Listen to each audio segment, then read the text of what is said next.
Hi, my name is Blaxall. I'm here with Suresh Verma, who is one of our finalists for the Basic Cardiovascular Sciences Council Early Career Investigator Award. And Suresh is in Raj Kishore's lab at Northwestern University. So Suresh, give us a little background on where you were before you came to Raj's lab. So before Dr. Kishore lab, I was in Texas with Dr. David Dostal. Dr. Dostal actually working on the mechanical signaling pathways. So in his lab, I was doing mechanical signaling fibroblast cells. So I was like more motivated for the fibroblast biology from Dave's lab. So once we finished one project over there, like how mechanical stretch activate the Rho and RAG signaling in fibroblast, then I saw like in Dr. Dostal lab, we don't have like a lot of facility like transgenic facility or those kind of things in Texas. So I was looking someone who is working in inflammation and fibrosis together. So I saw Dr. Kishore was working like that. So I contacted him. So he accepted my application and I joined. Excellent. And so in Dr. Kishore's lab, you presented today some of your research on the role, I believe, of interleukins and inflammation in the progression of fibrosis. So you want to give our audience just a little bit of background and then a description of some of the work you've been doing in Dr. Kishore's lab. So actually when I joined his lab was working on interleukin, which is anti-inflammatory. So we studied literature. It says like inflammation is the major problem in the heart patients. Like initially, all these patients have a higher level of inflammatory cytokines. So we thought that maybe if we regulate that inflammation, we can like eliminate the pathology. Then I saw like Douglas Mann's study, like when they used TNF-alpha study that was like a clinical trial was failed. So the only problem I saw in that study, like that they just target on the TNF-alpha.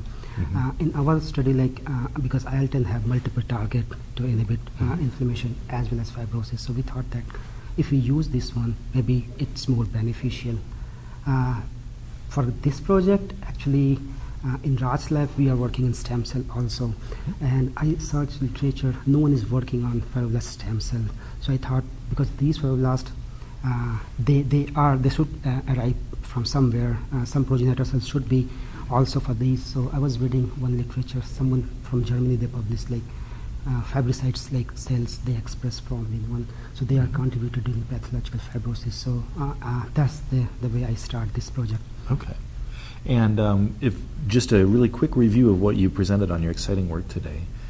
So your hypothesis is that interleukin-10 drives inflammation, which drives fibrosis in the heart. Is that a pretty good summary? No, the summary is like during inflammation, like during chronic stress, these inflammatory cytokines, they help in mobilization of these fibroblast progenitor cells from bone marrow to the heart. Right. And IL-10 have inhibitory effect on that mobilization, as well as these progenitor cells, because these progenitor cells, they transdifferentiate to myofibroblasts, that are the active fibroblasts contributed for fibrosis. So our hypothesis is IL-10 inhibit that mobilization as well as differentiation, and thus inhibit fibrosis.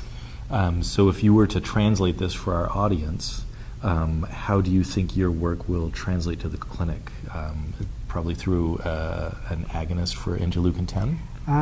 So for that, what we are thinking, like IL-10, as we showed that it inhibits the fibrosis significantly. So fibrosis is the major cause that leads for the heart failure. So first fold is it inhibits fibrosis. Second one is like because this inflammation, if we inhibit inflammation, so from bone marrow, a lot of cardiac progenitor cells, they mobilized into the heart. So if we resolve that inflammation and fibrosis, so we will give better environment for those cardiac progenitor cells to grow and help the heart function. Okay. So that's the clinical. So kind of a twofold benefit then. Yeah. Reduction of inflammation-mediated recruitment of fibrotic tissue, and then also enhancing the stem cell regeneration. Stem cell regeneration. Excellent. Well, we hope to see it in the clinic someday. Thank you very much for your time. Thank you. Appreciate it. Thank you. Again, everyone, Suresh Verma from Northwestern University, one of our finalists for the Basic Cardiovascular Sciences Early Career Award. Thank you. Thank you.